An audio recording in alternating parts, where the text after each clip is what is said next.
sholat walaupun itu sunnah. Nah ini dia mengangkat tangannya dengan membuka telapak tangannya tidak digenggamkan, kemudian agak ditafrik, dibegangkan driji-drijinya wasaton, kemudian agak dicondongkan ke arah kiblat. Hadwa batasan sebenarnya hadwa mangkibaihi ay muqabila mangkibaihi, ya sejajar dengan kedua pundaknya. Li hadis Ibnu Umar radhiyallahu anhu, karena berdasarkan hadis Ibnu Umar annahu sallallahu alaihi wasallam kana yarfa'u yadayhi, Nabi Muhammad ketika takbir mengangkat tangannya hadwa mangkibaihi, sejajar dengan dua pundak mangkibe, dasar mangkibe. Hais yuhadi atraf asabihi, dengan sekiranya atraf apa ujung-ujung dirijinya ala udunihi, sejajar dengan telinganya. Ini sejajar sama telinganya. Wa ibhamuhu, jempolnya suhmatai udune, sejajar dengan suhmatai udune. Apa suhmah? Gedok telinga kalau bahasa Jawa. Gedok apa gedok nih? Gedok.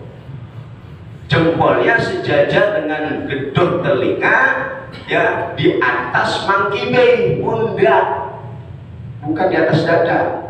Ini sunnahnya, karena Rasulullah Shallallahu Alaihi Wasallam hadis Ibnu Umar yarfa'u yadayhi hadwa mangkabe, sejajar dengan pundak.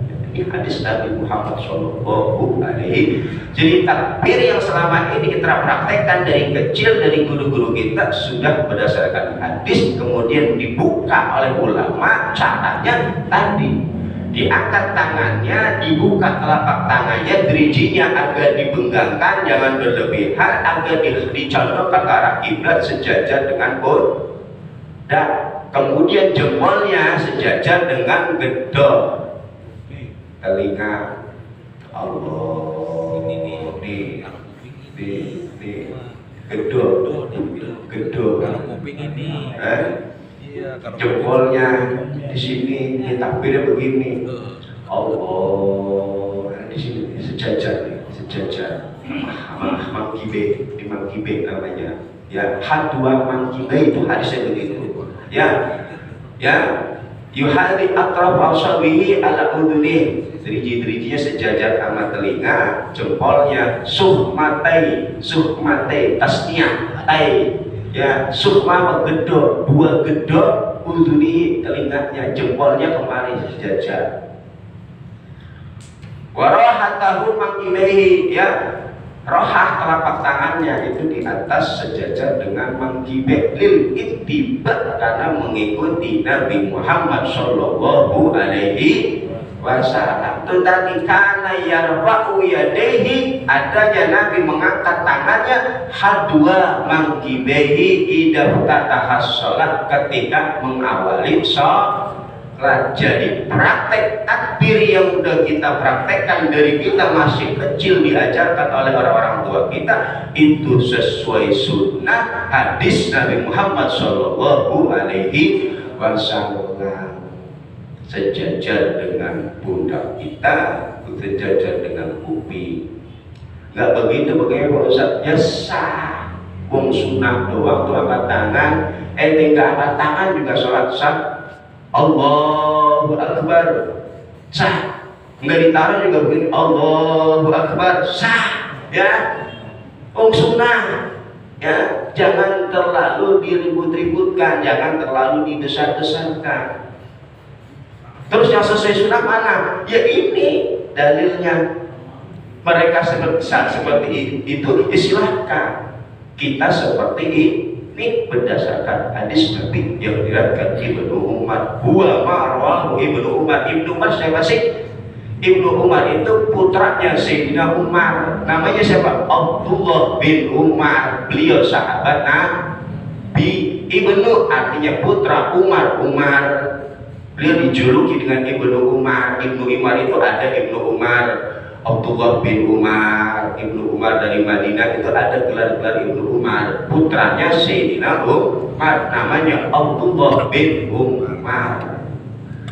Beliau hidup di era Nabi Muhammad Shallallahu Alaihi Wasallam. Kecilnya ngalamin Nabi. Tuh. Makanya sahabat itu orang yang mengalami hidup Nabi, sejaman dengan Nabi, beriman kepada Nabi, melihat Nabi. Tuh sahabat. Ada orang yang hidupnya sejaman sama Nabi, melihat Nabi, tapi nggak melihat Nabi, beriman sama Nabi, bukan sahabat.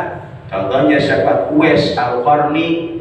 Uwais Al-Qarni itu orang Yaman, hidup di zaman Nabi, beriman kepada Nabi, tapi nggak pernah ketemu Nabi. Dia bukan sahabat, dia tabiin, karena dia nggak sempat ketemu Nabi. Kenapa? Karena punya emak yang udah tua renta, nggak bisa ditinggal kemana-mana.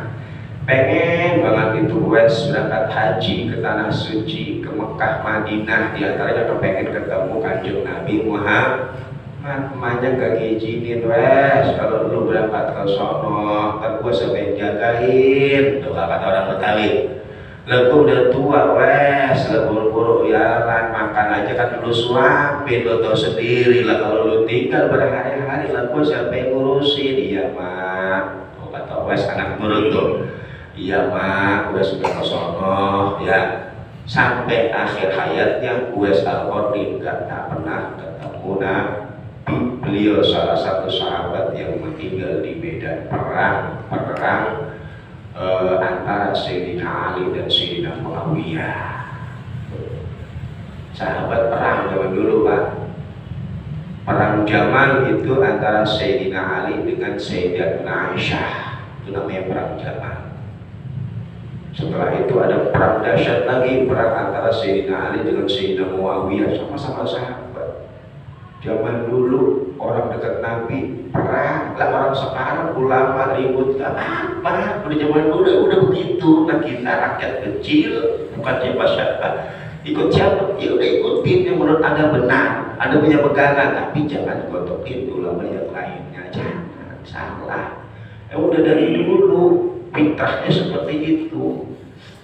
Ya, kan istihad orang berbeda, pemikirannya berbeda-beda. Menurut Sayyidina Ali yang benar begini, menurut Sayyidina Muawiyah yang benar begini, nggak bisa disatukan. Ya perang, kalah dah Sayyidina Ali. Ya, nggak kalah si Sayyidina Muawiyah, dia dengan taktiknya, ya berdamai ke akhirnya. Terjadilah yang namanya kaum Khawarij. Ya, akhirnya punya rencana nih kaum Khawarij ingin membunuh Sayyidina Muawiyah, ingin membunuh Sayyidina Ali, ingin membunuh satu lagi Amr bin As. Ternyata yang berhasil dibunuh cuma Sayyidina Ali doang. Muawiyah lah berkuasa. Turun tahtanya ke putranya Abdul Aziz bin Muawiyah. Disitulah di era tersebut zaman pembantaian Sayyidina Husain di tanah Karbala yang dipenggal lehernya, dan itu sudah diriwayatkan oleh Nabi Muhammad Shallallahu Alaihi Wasallam. Kita ahli sunnah wal jamaah tetap Muawiyah itu sahabat, nggak boleh kita mengingkari. Sayyidina Ali sahabat, Sayyidina Aisyah perang Jamal. Ya, zaman dulu lebih dahsyat ributnya Pak. Kalau sekarang cuma gontok-gontokan doang, apalagi lagi bab nasab ini, sono begini, sono begitu, sono begini, sono begitu, sono begini, sono begitu. Lah mereka yang ribut itu semuanya keturunan Nabi. Baik itu melalui jalur laki-laki, jalur perempuan. Yang satu ngaku dari duluan dari sono, yang satu dari mulut ba'ala, semuanya masih keturunan Nabi. Walaupun nutfah nubuatnya dari jalur perempuan, tetap aja ada masih darah-darah Nabi, walaupun darah perempuan, nutfah nubuat masih ada tetap. Ya, nah kalau kita siapa? Jangan-jangan ini keturunan ya jin tomang lagi, gaya menghujat yang orang menghujat yang ini. Kalau mereka adalah berantem, sama-sama cucu. Apa kata Nabi, udah lu sama saudara ribut begitu kan biasa. Zaman kita dulu kerajaan itu Majapahit, anak selir sama anak asri ributan kekuasaan, sama-sama keturunan, biasa begitu di Indonesia. Zaman dulu terbutin kerajaan. Di Cirebon ada yang namanya Kanoman, ada yang namanya apa lagi? Ya emang begitu. Ya zaman dulu aja udah begitu, saudara saling ribut rebutan kekuasaan. Zaman sekarang begitu, udah biasa. Yang penting jangan ikut-ikutan menghujat orang. Nah, itu nggak boleh. Menghujat orang itu nggak boleh. Ya bodoh amat, gue mengurusi diri gue sendiri, ibadah bener, kerja dapat duit, anak bini makan, selesai. Jangan menghujat, jelek-jelekin. Oh, urusan lu, mau jelek-jelekin soal urusan lu, bukan urusan gue. Yang penting gue ibadah bener, kerja bener, dapat duit, anak bini makan, sekolah lancar, enak, sehat, sakit berobat gampang, enak. Udah pikiran kita begitu aja udah, ya nggak usah ikut yang macam-macam. Nah tuh tadi cara takbir, mengangkat tangan dibuka agar dicondongkan ke arah kiblat sejajar dengan pundak dan kedua telinga ini sejajar dengan jumlah. Allahu Akbar. Nah mungkin caranya nih yang sunnah nih, ya di dalam mazhab Syafi'i. Selain begini ya silakan. Kan kita ibadah itu harus sesuai dalil, jangan ikut-ikutan. Dan ini dalil yang sudah saya tunjukkan. Silakan kerjakan. Yang pernah kita ajarkan dari guru-guru kita dari dulu ada dalil ternyata. Udah kalau ikut-ikutan yang lain, yang baru kalau bahasanya, ya, yang selama ini kita dengar ikutin. Terus yang saya dulu takbir begini, ya udah nggak apa-apa, lu mau ikutin mana terserah.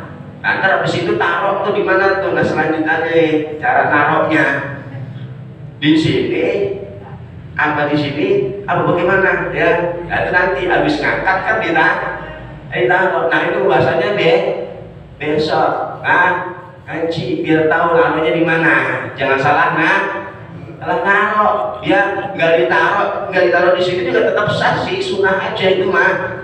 Ya. Allah Akbar dilepasin, udah sah-sah aja. Bismillahirrahmanirrahim, begini udah sah ya. Ya, tapi jangan menghadap Allah begini kan sombong amat dengan Allah begitu ya. Sombong kan kita sholat lagi ngadap Allah, tapi kok gayanya begini? Ya, nggak sopan namanya, nantang. Allah coba ngadap presiden begini lah, kita bisa dikemplangin pas pampres. Walaupun itu sunnah kalau begini, tapi jangan begini. Jangan begini, busuk enggak, jangan, itu hanya sunnah saja, jangan main godok-godokan. Ya, yang payah itu sok tahu, nyalain orang, dia yang nggak tahu, dia goblok, dia taklit, gak punya ilmunya, nyalain orang itu yang salah, nyalain wallahu a'lam bishawab. Rabbana wa'afna bima alamtana, Rabbi alimna alladhi yanfa'una, Rabbi bakina baki ahlana wa qarabatin lana fi dinina abal muslimun wa zakar. Rabbi wafiqna bikum lima tardati qawlan wa fi'lan qurama warzuqil kulla halalan daima wa akhilla khiyawla man akhda bil khair wa kulla syar. Rabbana wasrih lana kulla su'un wa akhira biridu minka ru'yun waqti anna rabbana kulla nuyun qabla an ta'tiyana rusulul manun waqbir wasdur anta akraman syatar wa suratul ghaita musal mustawa mainal haqqi ta'ana wal wabah bikita adlina shishiba wa lalani guramin suraba wa rasobil masabil murabah mahtina bihuda wajalna liman yusahi biritaqwalat walina waliyang siwa wala tajalna liman khalafa amrah wa asah wa hasbunallah wa ni'mal wakil liman mawla wa liman nasir wa la hawla wa la quwata illa billahil aliyyil azim. Rabbi jabas wa Allahumma wa tahiyyatu biha salam wa akhiru da'wana alhamdulillahi rabbil alamin. Assalamualaikum warahmatullahi wabarakatuh.